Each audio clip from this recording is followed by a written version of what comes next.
Hi மக்களே, வணக்கம். Welcome to அல்டி பாஸ். பிக் பாஸ் வீட்டுக்குள்ளே இன்றைக்கி நடந்த முக்கியமான விஷயங்கள் பார்த்துடலாமா? ஃபுல் எபிசோட் ரிவ்யூவில் இந்த நைட் வெர்ஷனில் உங்களை எல்லாரையும் சந்திக்கிறதுல மிக மிக மகிழ்ச்சி. 4-5 மெயினான விஷயங்கள் மட்டும்தான் நடந்திருக்கு. டப்பு டப்புன்னு பார்த்துடலாம். முதல் விஷயம், பாருவுக்கு காலையிலே ஏதோ ஆயிடுச்சு. நேற்று இருந்து கேமரா ஃபோக்கஸ் எங்கே நம்ம மேலே இல்லையோ, நிறைய பேர் வந்து நம்மளை வந்து வித்தியாசமாக பார்க்குறாங்களோ, அழுதுட்டோமோ, புழிஞ்சிட்டோமோ, இந்த மாதிரி ஏகப்பட்ட விஷயங்கள் இருக்குது. முதல் நாள் என்ன நடந்தது? நைட் ஒரு 11 மணிக்கு சரியான சண்டை வாட்டர்மெலன் கூட. என்ன காரணம்? இவங்க நிறைய நிறைய நிறைய கனவுகளோடு இருந்த நாமினேஷன் ஃப்ரீ பாஸ் இப்போ அவங்கள விட்டு போயிருமோன்ற ஒரு பயம். ஏன்னா சுபிக்ஷா நாமினேஷன் ஃப்ரீ பாஸ் இப்போ அவங்களுக்கு கொடுக்க முடியாது. தனக்காக பாட்டில் எடுத்துகிட்டு வந்து தொழிலாளர்களுக்கு தான் கொடுக்கணும். லஞ்சமாக தொழிலாளிகளா அப்படின்னா நான் தொழிலாளர்கள் பக்கம் தான் நிற்பேன் அப்படின்ற மாதிரி ஒரு வார்த்தை சொல்லிட்டாங்க. அதை அள்ளக்கைகளோடு சேர்ந்து பேசிகிட்டு இருக்க டைமில் திவாகர் வராரு. திவாகரை நான் நார்மலாக பேசிகிட்டு இருக்கும்போது வந்து பார்த்தீங்கன்னா, கூட இருந்து உண்மையை சொல்லணுன்னா நம்ம கானா பாலா தான், கானா வினோத் தான் வந்து ஏற்றி விடுறாரு பாருவை. கானா வினோத் சொல்கிற வார்த்தைகளை பிடிச்சிக்கிட்டு பாரு வந்து ஒரு பிரச்சனையை ஆரம்பித்தாங்க. அங்கே ஆரம்பித்த பிரச்சனை அடிதடி வரைக்கும் போச்சு. வழக்கம் போல் கமருதீன் தன்னோட வீரத்தை வந்து அங்கே காட்டுறதுக்கு ட்ரை பண்ணார், ஆனால் நடக்கலை. இதுக்கிடையில் கானா வினோத் சொன்ன ஒரு வார்த்தை, உனக்கு வந்து மரத்துக்கு சேலையை கட்டி விட்டு கூப்பிட்டு வந்தாலும் கூட நீ கரெக்ட் பண்ணிடலாம் போலுக்குது அப்படின்ற மாதிரி ஒரு வார்த்தையை சொன்னதை இவர் வந்து சுபிக்ஷாக்கு சேலையை கட்டின்றதை தப்பாக எடுத்துக்கிட்டு உள்ளே போய் ஒரு விஷயத்தை பற்ற வச்சுட்டாரு. அங்கே ஒரு பிரச்சனை ஓடுது. அங்கே கமருதீனுக்கும் இவங்களுக்கும் அடிக்க போகிற மாதிரி வந்து கமருதீன் போகிறாரு, வைக்கிறாரு. நீ ஒரு பொண்ணோட வாழ்க்கையை கெடுத்துட்டு வச்சுட்டு அப்படின்னு எல்லாமே ஒரு ஒரு பயங்கரமான ஒரு கேஓஸ் ஆகுது அங்கே. ஸோ இந்த பிரச்சனை வந்து அவங்க 2 பேத்துக்குள்ளே முடிஞ்சு சால்வ் ஆகி பார்த்தா மறுநாள் காலையில் வந்து பாரு வந்து பயங்கர ஃப்ரெஷ்ஷாக இருக்காங்களாம். நான் நேற்று நடந்த விஷயங்கள் அனைத்தையுமே மறந்துட்டேன், நான் வந்து ஒரு நாளை வந்து ஃப்ரெஷ்ஷாக ஆரம்பிப்பேன் அப்படிங்கிற மாதிரி வந்து பாரு வந்து நம்மளால் பார்க்க முடியுது. பாரு அவங்களுக்கே நடிச்சுக்கிறாங்க. அவங்களுக்கே சொந்தமாக வந்து சரி நான் நல்லா இருக்கேன் அப்படின்னு காட்டிக்கிட்டா கூட வந்து கொஞ்சம் ஒரு தெரப்பி மாதிரி இருக்குன்னு அப்படின்றதுக்காக அதை பண்ணுறாங்க அப்படின்னு நினைக்கிறேன். பிகாஸ் ஏன்னா பாரு டோட்டலாக உடஞ்சிட்டாங்க. டோட்டலாக அவங்களோட கேம் காலி ஆயிடுச்சு.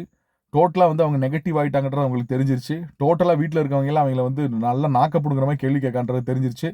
அதை சமாளிக்கிறதுக்காக பாரு வந்து ரொம்ப அப்படியே ஆக்டிவாக இருக்க மாதிரி காலையில் ஒரு நடி போட்டிருந்தாங்க. கத்தி எடுத்து குத்துறது என்ன, எஃப்ஜேவை வம்புக்கு இழுக்கிறது என்ன, எஃப்ஜேவெல்லாம் வம்புக்கு இழுத்து சம்மந்தமில்லாத இழுப்பு.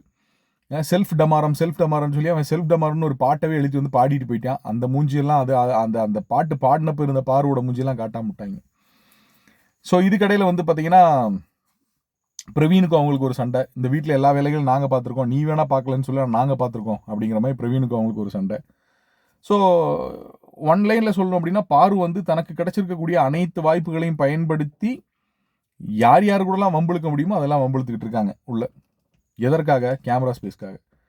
சரி, கட் பண்ணி ஓப்பன் பண்ணால் அடுத்து வீட்டில் இருக்கக்கூடிய ஃபர்ஸ்ட் பர்ஃபார்மர் செலக்ட் பண்ண வேண்டிய விஷயம். எல்லாரும் சொன்ன கருத்துக்கள் ஏற்றுக்கும்படியாக இருந்தது. ஒவ்வொருத்தருடைய பெர்ஸ்பெக்டிவ். பார்வன் கமருதீன் இவங்க 2 பேர்த்தையும் வந்து செலக்ட் பண்ணுறாங்க எல்லாரும். இதுக்கு பார்வை பற்றி சொன்ன வார்த்தைகள் எல்லாமே, அதாவது இப்போ எக்ஸாம்பிளுக்கு வந்து இவங்க தனியாக ரூல்ஸ் போட்டுக்கணும்னு நினைக்கிறாங்க. வேலை அப்படின்றத அவங்க செய்கிறதே இல்லை. எது சொன்னாலும் அவங்க கேட்டுக்கிறதே இல்லை. கமருதீனுக்கு சொன்ன வந்து அவர் ரொம்ப வல்கராக பேசுகிறாரு, அப்படி பேசுகிறாரு, இப்படி பேசுகிறாரு, பாரு பின்னாடியே சுற்றுறாரு. அவர் பேசுகிற வார்த்தைகள்லாம் வந்து பார்த்திங்கன்னா ரொம்ப கஷ்டமாக இருக்குது அப்படின்ற மாதிரி ஏகப்பட்ட விஷயங்களை வந்து பதிவு பண்ணுறாங்க. இதில் பாருக்கு வந்து ரொம்ப அசிங்கமாக படுற விஷயம் என்னன்னா, தான் பயங்கரமான ஃப்ரெண்டு அப்படின்னு நினச்சிக்கிட்டு இருந்த கலை வந்து பாருவனை குத்திட்டான் அப்படிங்கிறது மிக மிக மிக பயங்கர ஷாக்கான விஷயமா இருக்கு. எப்படி? என்ன காரணம்? இவங்க 2 பேத்துக்குள்ள எதனால நட்பு மலர்ந்தது, எதனால இப்போ வெடிச்சது, ஒரு வெங்காயமும் நமக்கு தெரியாது. சரி, குத்துறாங்க வச்சாங்க, எல்லாம் குத்துறாங்க. இவங்க பேசவே விட மாட்டாங்க யாரையுமே. யார் அவங்கள பற்றி தவறாக பேசினாலும், அவங்களுடைய விஷயத்தை பற்றி தவறாக பேசினாலும் உடனே அதே இடத்துல பேசுகிறாங்க. சபை நாகரிகம் அப்படின்ற ஒன்று வந்து அகராதியில் இல்லாத ஒரு ஆளாக பாரு மாறிக்கிட்டு இருக்காங்க. கூடயே கமருதீன் உட்காந்து சேம் விஷயங்களை பண்ணுறாரு. பாரு முதல்ல இப்படி இருந்து இல்லை. ஃபர்ஸ்ட் வீக்கெல்லாம் வந்து எல்லாத்துக்கிட்டையும் சொல்லுவாங்க, அது அப்படி அவங்க பேசட்டும். இப்போ பாரு வந்து நேர் ரிவர்ஸாக இருக்காங்க. நான் அதனால சொல்கிறேன், அவங்களோட கேம் பூரா இழந்துட்டாங்க. அவங்க தோல்வியை நோக்கி பயணிச்சுக்கிட்டு இருக்காங்க. அவங்க வந்து திருப்பி கம்பேக் கொடுப்பாங்களான்ற தெரில. ஓகே, ஸோ ஒன்று. ரெண்டாவது, செகண்ட் திங், எஃப்ஜேக்கும் ஆதிரைக்குமான பிரச்சனை. ஆதிரையை எஃப்ஜேக்கு இப்போ சுத்தமாக பிடிக்கல. ஆதிரைட்டிருந்து எஃப்ஜே தள்ளி போக ஆதிரை வந்து இப்போ வந்து ஒரு குற்றச்சாட்டு வைக்கிறாங்க. அவங்கள இவன் கண்டென்ட்டுக்காக யூஸ் பண்ணிக்கிட்டான்னு. ரொம்ப ரொம்ப தப்பான ஒரு விஷயம். நீங்கள் தான் அவனை கண்டென்ட்டுக்காக யூஸ் பண்ணிக்கிட்டீங்க. கண்டபடியாக போய் கண்டபடியாக பேசி நீங்கள் இங்கே தான் வருவீங்கன்ற அவன் தெரிஞ்சு அவன் சுதாரிச்சுக்கிட்டான். அதான் மெயின் மேட்டர். அவன் உண்மையிலேயே டேலண்டட் கை. அவன் வாழ்க்கையை அழிச்சு விட்றாதீங்க தயவுசெய்து. வட்ட அது ஒரு பேட்டர்னாக இருக்குது. வட்ட ஒரு பேட்டர்னாக இருக்குது. உள்ளே போய் வாழ்க்கையை அழிச்சுக்கிட்டு இல்லாட்டி நம்மகிட்ட கெட்ட வார்த்தையில் பேச்சு வாங்கிட்டு வெளியே வந்தவன் பூரா வெளியே வந்து பண்ணக்கூடிய ஆல்பம்ஸ் எல்லாம் பாருங்கள், வெளியே வந்து பண்ணக்கூடிய விஷயங்கள்லாம் பாருங்கள். இந்த கேட்டகரியில் போயிருக்க பசங்க எல்லாருமே பயங்கர நெக்ஸ்ட் லெவலுக்கு போகிறதுக்கு டேலண்ட் இருக்கக்கூடிய பசங்க. அப்போ யார் சைடு தப்பு சொல்கிறது, யார் சைடு இது பண்ணுறது? ஆனால் அவங்களுக்கு கூட்டணியாக இருந்த பொண்ணுங்கள்லாம் பாருங்கள், எல்லாரும் என்ன கேட்டகரியில் இருப்பாங்கன்னு பாருங்கள், எங்கே இருக்காங்கன்னு பாருங்கள், அதுக்கப்புறம் அவங்க என்ன ஆனாங்கன்னு பாருங்கள். ஸோ இதெல்லாம் வந்து ஒரு பேட்டர்னாக வந்து இந்த கண்டென்ட் உள்ளே போய் கொடுங்க அப்படின்னு வந்து சொல்லி அனுப்பப்படுதான்னு தெரியல. இந்த லவ் கண்டென்ட்டுக்கு அதிகமான பேமெண்ட் அப்படின்னு சொல்கிறாங்க. அதை பற்றி நமக்கு தெரியல சுத்தமாக. ஆனால் எஃப்ஜே வந்து சுதாரிச்சுக்கிறான், வேண்டான்னு சொல்லி இது பண்ணி போகிறான். அதுக்கு பஞ்சாயத்து பண்ணுறதுக்கு சபரி ஒரு சைடு. சபரி என்னென்ன விஷயத்துக்கு தான் நீங்கள் பஞ்சாயத்து பண்ணுவீங்கன்னு தெரில. டபுள் கேமர் ரம்யாவும் ஒரு சைடு இருக்காங்க. அது என்ன போகுதுன்றது தெரியல, பொறுத்திருந்து பார்ப்போம். ஸோ இவங்க 2 பேத்துக்குள்ள பேச்சுவார்த்தை வந்து ஒரு லெவலுக்கு போகுது. நான் வந்து உன்னுடைய மிகப்பெரிய ஸ்ட்ரென்த் ப்ளஸ் வீக்னஸ் அப்படின்னு சொன்னதுலேருந்து நான் விலகிட்டேன். நான் யாரோட ஸ்ட்ரென்த்தாகவும் இருக்க விரும்பல, யாரோட வீக்னஸாகவும் இருக்க விரும்பலன்றதை ரொம்ப தெளிவாக எஃப்ஜே வந்து அந்த இடத்துல பதிவு பண்ணார். இனிமேல் இவங்க 2 பேர்த்தோட கேம் எப்படி இருக்க போகுது அப்படின்றத நம்ம பொறுத்திருந்து தான் பார்க்கணும். அடுத்து பயங்கரமான டாஸ்க் ஒன்று நடந்துச்சுல்ல, எட்டனா டாஸ்லர் வழங்கும்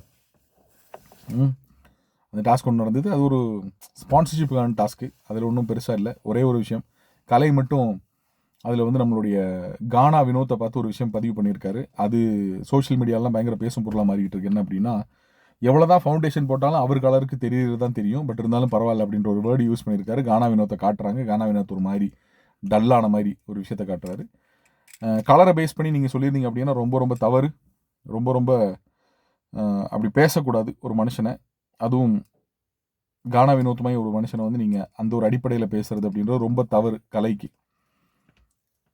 கானா வினோத்து கொரட்டகுமாருன்னு சொல்கிறது, வேறு வேறு வேர்ட்ஸ் யூஸ் பண்ணுறது, இந்த மாதிரி சொல்லக்கூடாது. ஐயோ கானா வினோத்தை எல்லாம் யூஸ் பண்ணலாம், அதெல்லாம் ஜாலியாக பண்ணுறாரு. சொல்லக்கூடாது.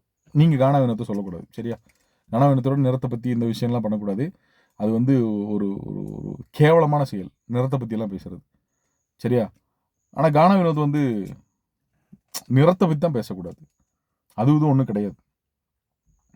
ஆனால் தர்பீஸை பற்றி என்ன வேணாலும் பேசலாம், அது வேற இது வேற. ஓகே, சரி, நம்பிடுங்க, நம்பினாதான் சோறு உங்களுக்கு. சரி, பெஸ்ட் பர்ஃபார்மரை யாரை செலக்ட் பண்ணுறாங்க, ஏன் செலக்ட் பண்ணாங்கன்னு தெரியல. பிரவீன் ராஜ் அண்ட் விக்கல்ஸ் விக்ரம் 2 பேரும் டாஸ்க் பயங்கரமாக விளையாண்டாங்கன்ற ஒரே காரணத்துக்காக செலக்ட் பண்ணுறாங்க. ஆனால் இந்த வாரம் ஏற்றுக்கலாம், பார்ப்போம். பெஸ்ட் பர்ஃபார்மர்ஸ் கனியக்கா, விக்கல்ஸ் விக்ரம் அண்ட் நம்ம பிரவீன், இவங்க 3 பேரும் தான் இந்த வாரத்துடைய கேப்டன்சிக்காக போட்டி போட போகிறாங்க. ஸோ பொறுத்திருந்து பார்க்கணும், யார் கேப்டனாக மாறுகிறார்கள் என்பதை நாம் பொறுத்திருந்து தான் பார்க்க வேண்டும். ஸோ இன்னைக்கு பாருவுக்கான ஏமாற்ற நாள். ஜெயிலில் அடைக்கப்பட்டிருக்கிறார்கள்.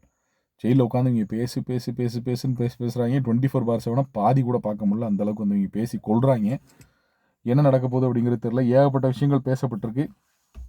அரோரா இவங்ககிட்ட பேசுனது, இவங்க வந்து உள்ள ரியாக்ஷன் பண்ணது, அந்த விஷயம் இந்த விஷயம் எல்லாம் கட் பண்ணி தூக்கியிருக்காங்க. உள்ள எபிசோடில் ஏகப்பட்ட விஷயங்கள் கட் பண்ணிட்டாங்க. கமருதீனை வந்து அடிக்க போனதை கட் பண்ணிட்டாங்க. நிறைய விஷயங்கள் கட் பண்ணிட்டாங்க. பொறுத்திருந்து பார்ப்போம். ரெட் கார்டா போங்க, வைல்ட் கார்டாக கமருதீனுக்கு ஒரு ஆப்பு உள்ள வருது. கமருதீனோட எக்ஸ் லவர்.